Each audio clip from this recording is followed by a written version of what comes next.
Hello and welcome to this very short video on setting up two-factor plugin for WordPress. Now, the two-factor plugin for WordPress is written by the WordPress.org contributors. You can find it by going into WordPress.org's plugin search, and if you look for two-factor, it's actually not going to be near the top. Even though you've put in the correct words, it will be about halfway down the page, and it will be by WordPress.org themselves. Two-factor is a canonical plugin. That means that it is meant to go into WordPress core at some point. At least that was the original intention. These days, it's a companion that WordPress promises that they will keep up to date. We're going to use this for sites where we have either a limited number of administrators and other users, and that we have some influence over those users, i.e. we can go with a big stick and tell them you will install two-factor authentication. If we can't get them to do that, then there are alternatives, and we'll look at those in a different video, and those include DB2FA, which is just down here. However, for now, we have two-factor activated. So let's go and set it up. By default, there's nothing to set up globally. We don't have any settings to set up. Everything's done in the users area. So if we come along to our users, and we'll pick on Bob. Hello, Bob. So if we go into Bob and we'll edit Bob and we'll come down here, we can see we've got these new setting of options. Now, two-factor, we've got Authenticator app, which is HTOP. We've got recovery codes, which we'll talk about in a second. We've got enabled by email, and we've got enabled by U2F keys.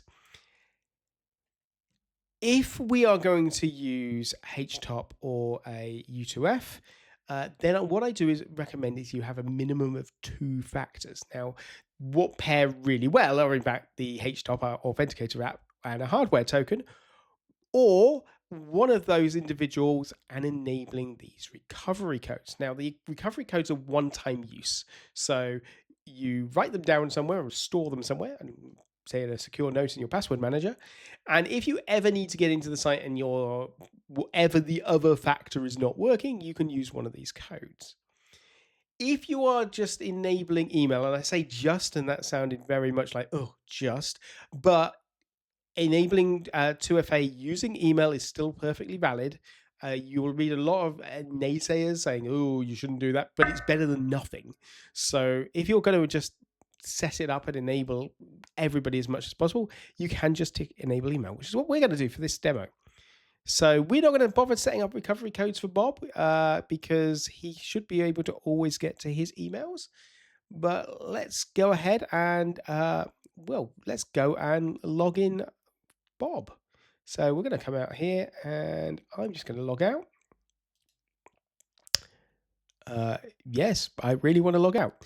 And I'm going to log in, and I'm going to log in using Bob's secret credentials.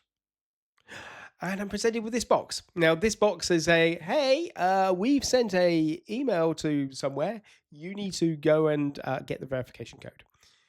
Now, the nice thing about this is that prompt is shown after. So a bad actor has no way of knowing whether two-factor is going to be present or not. You'll find that some plugins will put the two-factor code on the login page. We don't want that because that gives a big flag of like, hey, if you're going to fish this site, you should definitely fish it with two-factor on there. So let's get that code, and we can just come in here and, oops. There we go. We'll just drop in the code. There's no time limit because it's an email, and we've logged ourselves in as Bob. Bro. Now, Bob, let's say actually Bob is a bit concerned, so he can come ahead and he can just click enable recovery codes.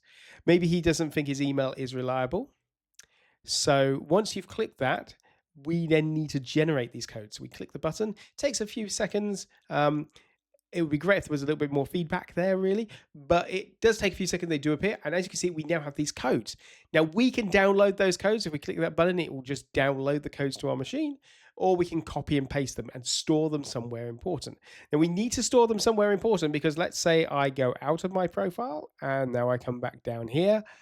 Those codes are gone. We cannot get them back. The only way we can do this now is to click the generate new recovery codes, which will generate new codes. Our old codes will be worthless.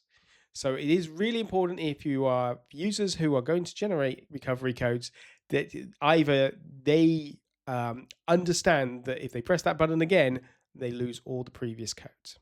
And that's two-factor. It's really simple. For most people, all I'd recommend is coming in here.